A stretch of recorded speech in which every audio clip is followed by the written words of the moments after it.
Hello everyone, ખાસ કરીને આપણે પકોડાવાળી કઢી અથવા તો બટેટા ડુંગળીવાળી કઢી બનાવીએ જ છીએ. શું તમે ક્યારે આખા મગની કઢી બનાવી છે? ઘણી જગ્યાએ એને ખાટા મગ તરીકે પણ ઓળખવામાં આવે છે અને ગુજરાતી ફેમિલીના ઘરમાં લગભગ દર બુધવારે બનતી આ રેસીપી છે. ખાલી બસ બનાવવાની મેથડ અલગ અલગ હોય છે. તો આજે હું એકદમ સિમ્પલ વેથી મારી રીતે ખાટા મગ બનાવીને બતાવીશ. તો ચલો શરૂ કરીએ. આ હેલ્ધી મગની કઢી બનાવવા માટે મેં 1 વાટકી મગ લીધા છે. એને મેં 5 થી 7 કલાક માટે પલાળીને રાખી મૂક્યા હતા. તમે ચાહો તો ઓવરનાઇટ પણ સોક કરી શકો છો. મગને પલાળ્યા વગર પણ તમે લઈ શકો છો, પણ એમાં વધારે કુકરની વિસલ લેવી પડશે. પણ વધારે વિસલ લીધા પછી પણ તમને જેવું જોઈએ એવું રિઝલ્ટ નહીં મળે. બની શકે તો 2 થી 3 કલાક માટે જરૂરથી પલાળીને રાખો. સારી રીતે પલાળીને પાણી નિતારીને એકવાર ફરીથી વોશ કરીને પ્રેશર કુકરમાં શિફ્ટ કરી લીધા છે. હવે જે વાટકીથી મગ લીધા હતા એનું ડબલ પાણી લેશું. 1.5 ટીસ્પૂન જેટલું મીઠું એડ કરશું. પ્રેશર કુકરનું ઢાંકણ બંધ કરીને મીડિયમ ફ્લેમ પર 3 વિસલ લઈ લેશું. હવે એક મિક્સિંગ બોલમાં લેશું 1.5 કપ ખાટું દહીં, 1/4 કપ બેસન નાખશું, એટલે કે 4 મોટી ચમચી. દહીં અને બેસનને સારી રીતે ફેંટી લેવાનું છે. એને એટલું ફેંટવાનું છે કે દહીં દેખાવું ન જોઈએ, કે ન તો પછી બેસનના લમ્પ્સ. તમે એને મિક્સી જારમાં કે પછી બ્લેન્ડરમાં પણ ફેંટી શકો છો. સારી રીતે ફેંટી લીધા પછી એમાં એડ કરશું 4 કપ પાણી. એ જ વાટકી માપીને પાણી નાખી રહી છું જે વાટકીથી દહીં લીધું હતું.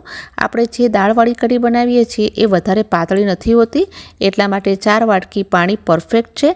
અને આ રીતના જે ખાટા મગ છે એ થોડા ઘટ જ સારા લાગે છે. હવે આ બેસન અને દહીંવાળો ઘોળ છે એ હવે તૈયાર થઈ ગયો છે. વઘાર માટે એક કડાઈ અથવા પેન લેશું.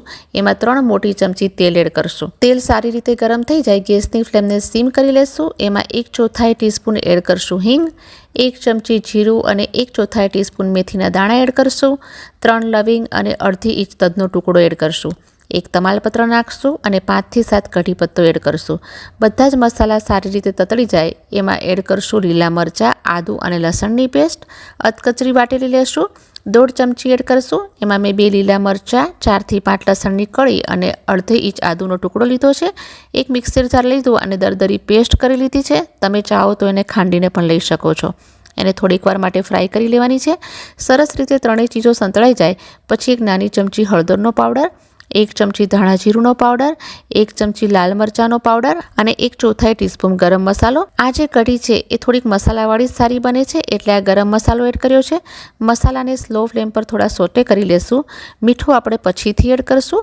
મસાલા સરસ રીતે સોટે થઈ ગયા છે તો એડ કરશું દહીં અને બેસનનું બેટર.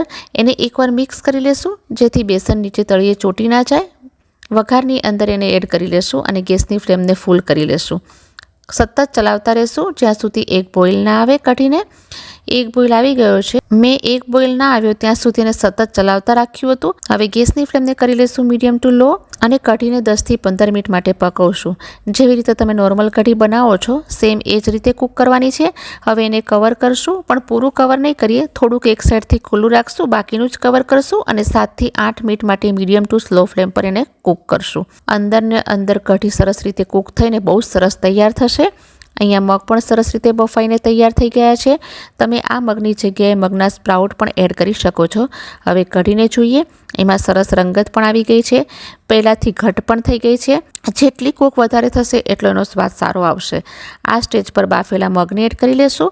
આ જે કઢી છે એ બધાની જ ફેવરિટ હોય છે અને હેલ્ધી પણ હોય છે, કારણ કે આમાં પ્રોટીન અને ફાઇબર બંનેનું કોમ્બિનેશન હોય છે.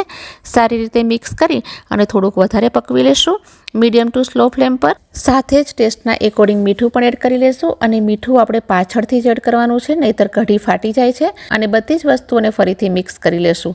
5 મિનિટ પછી તમે કઢીની રંગત ઓર વધારે લાવવા માંગતા હો તો આ ગરમ ગરમ તેલની અંદર થોડુંક લાલ મરચું એડ કરી લઈશ.